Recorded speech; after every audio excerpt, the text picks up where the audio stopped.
Greetings and salutations, everyone. This is Comic Book Hangover. It is time once again for a weekly review, weekly haul video. So let's just jump right into it. I don't have a whole lot of books to talk about this week, so this might be one of the shorter videos that I do. So let's just start off with a couple that are just good reads. I mean, we're talking about Noctera and Basilisk. Not really a whole lot more we could say about these books, other than the fact that they're still outstanding titles. They're still really good. They both feel like they're very finite stories. Not a whole lot of distance to be had on these, but what we're getting is amazing. It's fun. If you're not reading them, I do recommend them very much. Let's get this out of the way here. So they're just a lot of fun. There's really not a whole lot more we can say about that. The ones I'm going to talk to in some detail though is starting with Geiger, the 80-page giant, and they weren't kidding. This thing is massive. I mean, that's a big, thick book right there. So now Geiger ran for, I think, like 7 issues last year. It was about this dude right here. He got medical condition, nuclear war, ended up like this. The entirety of the world was destroyed, and sort of like Mad Max, but not as feral, I guess we could say. Now, the Geiger series was sort of like the launching pad for this expanding universe of characters and books that Image is planning on putting out starting this year. This book here is your launching pad. This is sort of like what Marvel does with their Timeless and whatever that was last year, the Marvel Comics 1001 or whatever the hell it was called. But that's basically what this is. This is your launching pad, and each story here gives you either an origin in terms of the two-headed dog that Geiger has, or an introduction to the different characters, the different places, the different people that have been alluded to in the Geiger series, as well as books that it's kind of introducing books that are coming out. So it's 80 pages. It's a very thick book. It's a lot of reading, but once you get into it, it works really well. I mean, there is really no narrative to it per se. I think we've got a couple of people here that are telling, they're kind of talking to each other, throughout the book. But it's very fascinating. I'm not going to be able to get all of the books and follow all the characters that are being introduced here, but there are going to be one or two that I'm going to follow. I haven't decided which ones yet, so as we get closer to the launch of this thing, I'll make my decisions. But Geiger, I'm definitely on board for. I really enjoyed that short run they had. It was nice to have more Geiger.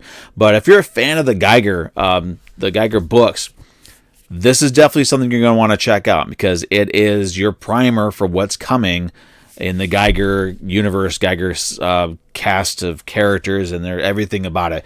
Now, with it being an 80-page giant, it is $7.99, so it's a little bit more expensive, but you are getting a lot of bang for your buck with this one here. It's not like a Marvel $7.99 where you're getting more ads or whatever. This is a good, solid read, good, solid book. Great cast, great collection of creators as well. I've got Jeff Johns, Brian Hitch, Kelly Jones, Peter J. Tomasi. I mean, it's a great cast of everything, so I do recommend it. The last one that I got last week that I want to talk about was actually a huge surprise for me, and that's Monkey Prince #1. Now, this is a 12-issue maxi series from DC Comics, and it is bringing in the myth, the legend, the icon of the Monkey King, which is a Chinese concept, into the DC universe. And this is how you do it. I mean, this was either going to be a lot of fun, which it was, or a total train wreck, which it was not. And I think it's because we've got the writer, maybe the artist, the people who are involved with this seem to have an understanding about the Monkey King and what it means to Chinese culture, and how to properly introduce the concept into the DC universe. They do a great job. I mean, you've got a kid here. He's not exactly the Monkey King. He's the Monkey Prince. He's kind of inheriting the powers of the Monkey King, and he's picked on. He has a lot of problems with he's afraid of a lot of things. So the introduction of the Monkey King, the Monkey Prince powers and worldview are going to help him hopefully gain his confidence. However, his run-in with Batman at the end of the first issue, not to put too fine a point on it, but he's afraid of Batman. So at the end of the issue, he loses his head over having to deal with Batman. And if you've read the issue, you know what I mean. Not wanting to spoil it, but Monkey Prince was a lot of fun. I mean, I kind of expected having to sort of trudge through it like I do with a lot of books like this, but it was fun. I mean, even the art in it is, it's traditional, it's good, old school comic book art. You've got his parents that are henchmen. They're sort of like professional henchmen, so they travel from town to town. He doesn't know what they are. He only knows that he walked in on them being beat up by Batman when he was a child, which is why he's afraid of Batman. He's afraid of certain sounds because of Batman. Even things like, puddles, because he remembers stepping in puddles of water walking down the hall before he saw Batman beating the hell out of his parents. So he steps in a puddle and he kind of freaks out. It's good. I mean, it's very well done. I mean, he slowly gets his powers throughout the issue. Penguin is involved to a very small extent, and it's just fun. I'm going to pick up the second issue, and I got to say, and I'm really surprised with myself saying this, if I enjoy the second issue as much as I enjoy the first issue, I'm going to have to add it to my pull list. I don't have his first appearance in some DC, Asian Pride or whatever. It was a big one of their big thick collection books. I didn't get it, didn't have an interest in it. I'm looking for it. If I find it, I find it. If I don't, it's not a big deal. I still got the Monkey Prince, the individual books themselves. So great read. If you're looking for something different, it does involve Batman, it does involve Damian, but it's its own little thing. It exists in Gotham City, but it's its own thing. So you don't have to worry about a lot of continuity. And really, honestly, if you're not familiar with the Monkey King, you really don't need to know a whole lot about it. I mean, I'm assuming that as the story progresses, we're going to get a little bit about who and what the Monkey King is. But you can come into this without even reading his first appearance. I didn't read his first appearance, and I was still fully able to enjoy it, which is the hallmark of a great first issue for anything. Is that you should be able to get into it. If you're a fan, you hit the ground running. If you're not a fan, you should be able to have everything you need sort of handed to you throughout the story. And that's what we're getting here. Monkey Prince, very much a surprise. I very much enjoyed it, and I am honestly looking forward to the second issue. So those are my reviews. Let's talk about the books that I picked up this week. And actually, before I do that, if you're enjoying what I'm doing, once again, and as always, like I do at this point in every video, like, comment, subscribe, hit that notification button. Let's move on. Wrapping up, and unfortunately I did not get the Francavilla cover, which I really wanted, but you know what, beggars can't be choosers. I still got the book. Good Boy number 3.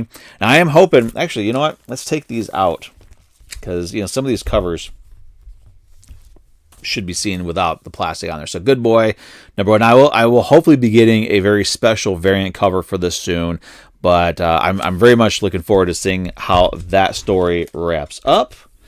Next one is a reprint, Edge of Spider-Verse number 2, the introduction of Spider-Gwen. Now, I know she's called Ghost Spider now. I hate that name. It just doesn't do it for me. So it's still Spider-Gwen for me. When I'm reading the stories, she's referred to as Spider-Woman. But if you missed out on it, it's it's $3.99 reprint. I think the original book was $3.99, so you get to pay cover price for it.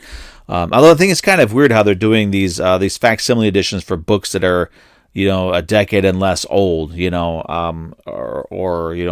did the Ultimate Fallout. It's kind of like these sort of reprints, these facsimile editions, and the True Believers should be reserved for older books.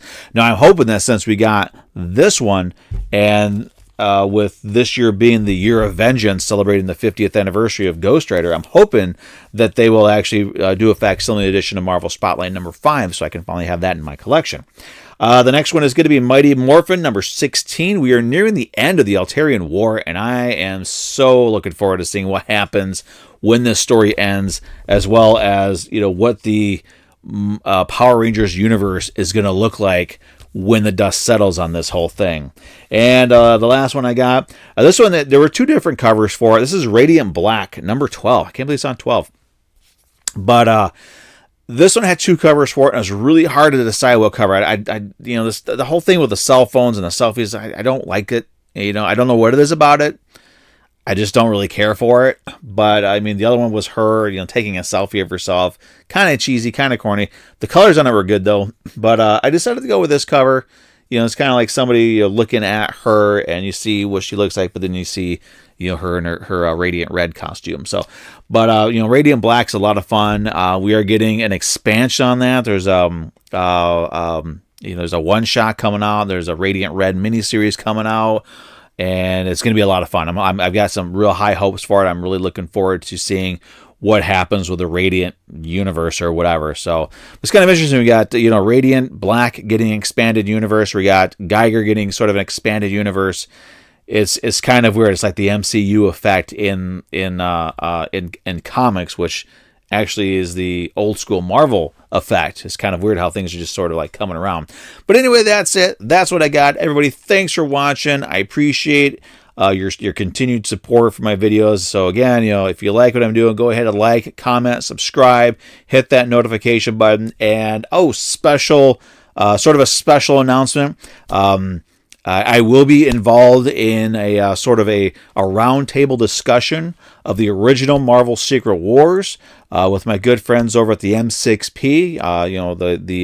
The fine folks who get me the Marvelous box every couple of months, helps expand my Marvel trade collection. So they want to do a little discussion about Secret Wars, the original Secret Wars, which I know, there's been people talking about it for years, but you know what? It's a fun series. It's a fun story. Always nice to talk about it, maybe get some new perspective on it. So I'll be doing that. That's going to be on their channel. A link to it somehow. I don't know. We'll see what happens there. But, as when that goes live, I'll let everybody know about that, and we can move forward with that. So everybody, have a great weekend. Hope everybody got some great books. There's some amazing, amazing books. I mean, what I get so few books anymore, but there's a lot of great titles out there. There's a great variety of independent titles. I mean, I know there's Marvel and DC, but the independent books really are kicking it up. I mean, this is like being in the early mid-90s again, where there was just books everywhere and books for everybody. So it's an amazing time. I hope everybody's getting some great books, trying out new stuff, going back to old favorites. But that said, everybody have a great weekend. Thanks for watching. We'll see you soon. Bye.